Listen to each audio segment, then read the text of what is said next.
Hola, ¿cómo están? Buenos días. El día de hoy les voy a presentar, así, son 6, 7 diapositivas muy sencillas, ¿sí? Se trata ni más ni menos de conceptos muy básicos que se tienen que conocer antes de entrar en la materia, ¿sí?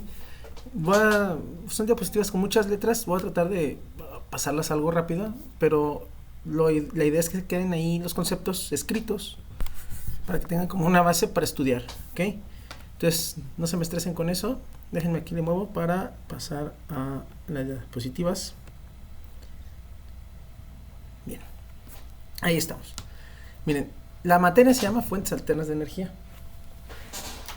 Esto quiere decir que pues, vamos a hablar de energía, ¿no?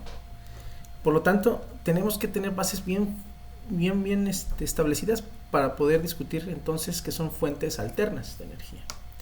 Entonces, déjenme aquí hacer el cambio de diapositiva. Miren, esos tres términos tienen que estar bien claros, ¿ok? Energía, qué es termodinámica para que lo tengamos en cuenta, y tipos de energía, ¿ok? Entonces, energía la podemos definir como la capacidad para causar cambios, ¿ok? Le agregué ahí un paréntesis que sea un sistema. Se darán cuenta que aquellos que llevaron termodinámica, que algunas de estas definiciones vienen directamente del libro de Sengel. Entonces, energía es eso, capacidad de realizar algún cambio, ¿sí? Porque muchas veces hablamos de capacidad para realizar un trabajo, pero algunas otras veces no hay trabajo, pero sí hay cambios de energía y bueno, ahí es importante dejarlo abierto, ¿no? La termodinámica es la ciencia que estudia todos los tipos de energía y todas las manifestaciones de energía y todas las interacciones que tiene esta con el entorno, ¿sí? La palabra es engañosa, pero no. Su terminología grecolatina es termodinámica. Termos es calor y dinámica es fuerza, o dinamis, que es fuerza. Entonces era calor y fuerza, ¿no? Y cómo convertías uno en otro. Y bueno, los tipos de energía, ahí pongo unos pocos, ¿no? Son la interna, térmica, eléctrica, mecánica, química, potencial, cinética, están dentro de mecánica. Entonces, hay muchos otros tipos de energías, ¿no? Que por ahí no vamos a discutir cuáles son, nomás para que se refresquen un poquito la memoria. Bien. Entonces, ¿qué son las fuentes energéticas? Pues podríamos decir que es el origen desde donde parte la energía, ¿no? Que podemos medir. Entonces, es importante saber qué es la energía. Como ya lo vimos ahí, es un término sencillo, pero qué cosa rige ese comportamiento es lo que nos interesa. Por eso ahí menciono que vamos a hablar de la primera y la segunda ley. Entonces, como la ley está por encima de todo, pues vamos a hablar de primera y segunda ley, ¿no? Entonces, acuérdense que hay una ley especial que se llama ley cero de la termodinámica, que también se le conoce como la ley de equilibrio. No la pongo aquí porque es muy básica. Esto nomás es para que recuerden un poquito lo que ya vieron en termo, ¿sí? Entonces, la primera ley es la expresión especial que utilizamos para describir la conservación de la energía, ¿sí? La energía que entra menos la energía que sale es igual al cambio de energía del sistema. Y se parece mucho a la expresión que tenemos abajo, ¿no? Calor menos trabajo es igual al cambio de energía interna. Bien, esa es la primera ley, nomás para que la recordemos. Y la segunda ley, pues dice así: afirma que la energía tiene calidad así como cantidad, y los procesos reales ocurren hacia donde disminuye la calidad de la energía. Entonces, si en un sistema entra cierta cantidad de calor, el trabajo que voy a obtener de ese es menos. Ok, creo que aquí me equivoqué, está al revés la fórmula. Voy a corregirla. La segunda ley, el denominador está en el numerador, entonces una disculpa aquí. Es W neto entre Q que entra. Lo corrijo y de todas las diapositivas se las voy a pasar ya con la fórmula corregida. Bien, entonces, por ahí vimos dos términos que dicen ahí sistema, ¿no? Entonces, a veces lo tenemos como no sabemos definir sistema correctamente, entonces aquí se los pongo yo. Es un concepto casi siempre está ligado a un objeto o espacio físico. ¿sí? Pero su definición más general es porción del universo que se aísla mediante fronteras para su análisis, y esas fronteras pueden ser imaginarias o reales. Entonces, asimismo, ¿qué es una frontera? Son las paredes de un tubo, por ejemplo, cuando son fronteras físicas,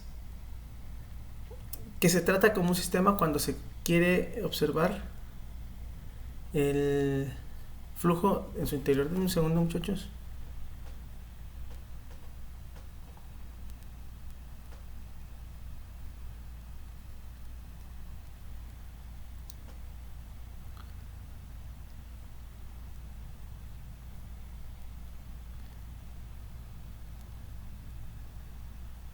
Perdón, estaba contestando un mensaje que urgente. Continuamos. Entonces, ¿son físicas o imaginarias? Cuando son imaginarias, son límites que nosotros definimos, ¿sí? Dentro de un espacio casi siempre. Acuérdense, por ejemplo, si es una tubería, las paredes del tubo son físicas, pero a veces no evaluamos todo el tubo, sino más una parte, ¿no? De ese pequeño tubo. Entonces, a eso se refiere con fronteras imaginarias, ¿no? Pues lo podemos ver en estas ilustraciones que vienen por aquí adelante, en las que el sistema por sí mismo no tiene forma, puede no tener forma. Todo lo que lo define es la frontera, y los alrededores es lo que interactúa con el sistema, ¿no? Y las fronteras, pues si se fijan, en ese es un tubo que está recortado, pero no vemos todo el tubo, sino nomás una pequeña área del tubo. Entonces, la frontera, que es lo que envuelve, que es la parte del tubo, la parte interna del tubo, es física, es una frontera física y coincide con nuestro espacio aislado que queremos analizar.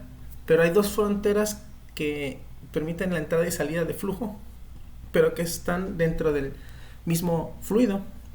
Entonces, esas son fronteras imaginarias, ¿no? Ahora sí, fuentes de energía convencionales. Vamos a hablar de las fuentes de energía convencionales.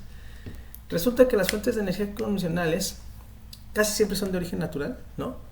Todas las fuentes de energía son naturales y que se aprovechan de manera cotidiana y extendida en el planeta, es decir, que están, entre comillas, son populares, ¿no? Entonces, son populares por múltiples factores. Puede ser que sea fácil de explotar, puede ser que sean muy abundantes, por ejemplo, o puede ser que sean fáciles de, no sé, transportar, ¿no? Las fuentes de energía. Acuérdense que es de donde proviene la energía, ¿no? Pero ¿por qué existen o por qué se les llama convencionales? Esa es la pregunta principal, porque luego confundimos convencional con, bueno, es porque es contaminante, ¿no? Entonces no siempre es el caso. Entonces, ¿por qué son convencionales? Acuérdense que una convención es que en general la mayoría de las personas concuerdan en que es la opción más adecuada, ¿no? O definen que esos son el parámetro o lo que necesitamos utilizar. Simplemente, ¿no? Es algo que se juntan gente y deciden, ok, concuerdan en que esa es lo correcto, ¿no? Entonces, obviamente, hay muchos pasos, ¿no? Yo no los voy a poner todos. Desde cuando en la época primitiva se necesitaba sobrevivir, ¿no? Entonces, las fuentes principales de energía era lo que tenías a la mano, ¿no? Lo que podías quemar, por ejemplo, ¿no? Si en los casos de, o sea, imagínense que regresáramos la civilización a cero. Entonces, ¿qué es lo que necesitas? Pues sobrevivir, comer, mantener calor, ¿no? Y lo que tenías a la mano, porque no tenías la forma de saber que debajo de la tierra había otras opciones, pues es madera, ¿no? Lo que tuvieras ahí a la mano para quemar. Madera o fuentes de biocombustibles, ¿ok? Qué chistosa palabra, ¿no? Entonces resulta que en tiempos modernos, después de la revolución industrial, pues hay otras necesidades, ¿no? Entonces esas otras necesidades no alcanzan con madera, ¿no? Para cubrirlas por muchos motivos. Ya la civilización se expandió, no en los lugares donde había madera ya no hay, por ejemplo, o los lugares donde está habitando la gente ya no hay esa fuente de energía. Entonces se buscan otras variedades, se encuentran otras variedades, otras fuentes de energía, y se sabe que se pueden explotar, ¿no? Ahí pongo unos, no hagan mucho caso. El aceite animal lo puse porque pues ha habido documentales al respecto, ¿no? Que por eso cazábamos ballenas. Pero en general vamos a decir que múltiples fuentes, ¿no? Entonces no crean que no se ha buscado, ¿no?, modificar o cambiar la dependencia de fuentes de energías de un tipo. Entonces ahora sí vamos a hablar de convencionales y no convencionales, ya mejor definido. Y le vamos a agregar este pequeño espacio, ¿no? Que son convencionales, son las más populares en el momento en el que estamos hablando, ¿sí? Para satisfacer las necesidades de la sociedad humana. O sea, ¿qué necesidades tenemos en este momento? Pues un montón, ¿no?, de que requieren energía. Entonces, las no convencionales son las que tienen menos difusión en el mundo, pero no por eso son menos o más que las otras, ¿no? Y hay varios ejemplos de unas y de otras. Por ejemplo, del lado izquierdo, en las convencionales, están cualquier proveniente del petróleo, gas natural, carbón o inclusive la hidroeléctrica, ¿no?, que es una fuente que ya tiene muchos años de ser utilizada. ¿Sí? Y es una fuente renovable, es limpia, a la larga es económica, pero bueno, sigue siendo convencional. ¿Por qué? Porque sí está difundida en el mundo y tiene un porcentaje relativamente alto de cuánta energía se produce a partir de esa fuente de energía.